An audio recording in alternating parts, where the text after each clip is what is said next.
کہ رسولullah صلی اللہ علیہ وسلم کا وسیلہ دینا جائز ہے، حضور علیہ السلام کا وسیلے سے دعا مانگنا جائز ہے۔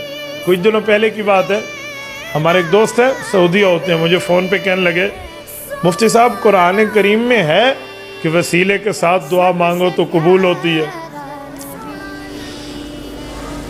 جب کوئی اس طرح کا سوال کرے نا تو بندے کو سمجھ آ جاتا ہے کہ اس سوال کا بیک گراؤنڈ کیا ہے۔ اس نے یہ نہیں کہا کہ شریعت سے ثابت ہے، اس نے کہا نہیں قرآن سے ثابت ہے۔ میں سمجھ گیا کہ اس کو حدیث پاک کی ضرورت نہیں ہے، اجماع صحابہ کی طلب نہیں ہے، امت کے فقہا کے فیصلے کی ضرورت سے نہیں ہے، اسے صرف قرآن چاہیے۔ قرآن کریم تو شریعت کا ایک حصہ ہے، شریعت تو قرآن بھی ہے، حضور کا فرمان بھی ہے اور صحابہ کا اجماع بھی ہے، اکیلی تو شریعت نہیں ہے۔ تو میں نے اسے کہا میرے بھائی قرآن کریم میں اگر ایک مسئلہ نہ ہو تو پھر کیا کرے؟ کہتے ہیں عام طور پہ مسئلہ کچا ہو جاتا ہے جب قرآن کریم سے ثابت نہ ہو۔ میں نے کہا اذان چھوڑ دیں۔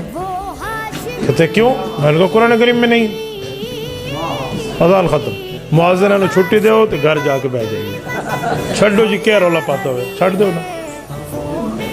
کہنے لگا نہیں، میں نے کہا نہیں تھوڑا میں آگے بھی چلوں گا، تکبیر بھی ختم کر دو، اقامت نہیں ہے، قد قامت الصلاۃ تو پورے 30 پاروں میں نہیں ہے، چھوڑ دو۔ اس کے بعد اللہ اکبر کریں گے نا، سبحانک اللہم مت پڑھنا نماز میں، پورے قرآن میں نہیں، ورنہ سبحانک اللہم مجھے دکھا دو 30 پاروں کے اندر کسی پارے میں ہو، 114 صورتوں میں کسی صورت کے اندر ہو، 540 رکوعوں میں کسی ایک رکوع کے اندر ہو، 30 پاروں میں کسی جگہ تو ہوگا، یہ تو نہیں ہے، یہ بھی چھوڑ دو۔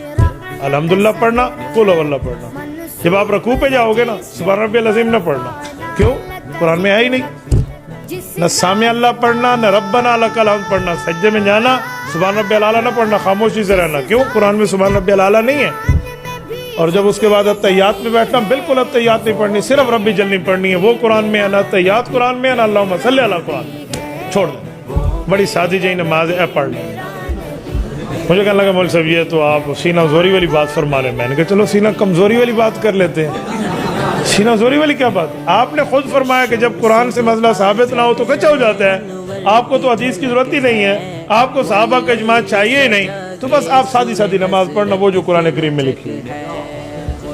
تو میرے دوستوں بعض اوقات بندوں کو حدیث پاک نہ ماننے کا ایک بہت بڑا بہانہ مل جاتا ہے کہ مسئلہ قرآن میں نہیں ہے۔ تو خدا کے بندے اگر قرآن اکیلا آتا تو بات بنتی، یہ کتاب اللہ کے ساتھ رسول اللہ بھی تو آئے ہیں، تو رسول اللہ صلی اللہ علیہ وسلم کی کچھ ڈیوٹیز ہیں، کچھ رسول اللہ صلی اللہ علیہ وآلہ وسلم کی ذمہ داریاں ہیں، آپ علیہ الصلوۃ والسلام کے معاملات ہیں، حضور فرمائیں گے ہم عمل کریں گے اس پر۔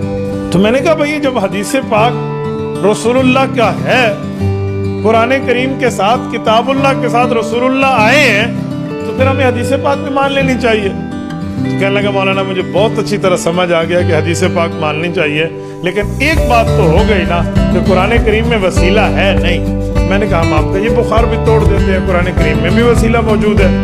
کہاں؟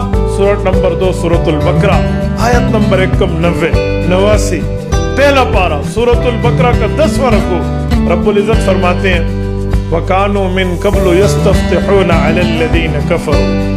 آج جو لوگ حضور کے منکر بن گئے ہیں نا، یعنی حضور پاک کے آنے سے جو یہودی نہیں مان رہے تھے، تو رب العزت نے فرمایا تمہیں شرم نہیں آتی تم کافر بن گئے؟ تم تو وہ لوگ ہو جو اس نبی کے آنے سے پہلے اس کا وسیلہ دے کر مجھ سے فتح لیا کرتے تھے۔ اور قرآن کریم کا اصول ہے جہاں قرآن کریم بات کر دے اس پر رد نہ کرے تو وہ چیز کے جواز ثابت ہو جاتا ہے۔ تو ابھی بھی وسیلہ قرآن سے ثابت نہیں ہے تو اور کہاں؟ مجھے کہنے لگا استاد جی قرآن کریم سے وسیلے کو ثبوت تو ملا، تو شروع میں آپ نے ہمیں یہ کیوں کہا کہ قرآن کریم میں نہیں ہے تو حدیث میں لے لیں؟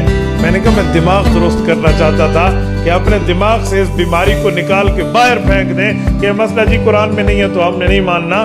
بابا ہم نے شریعت ماننی ہے، اسلام ماننا ہے، ایمان ماننا ہے، دین اور مذہب ماننا ہے، وہ صرف قرآن نہیں ہے، قرآن بھی ہے، فرمان بھی ہے۔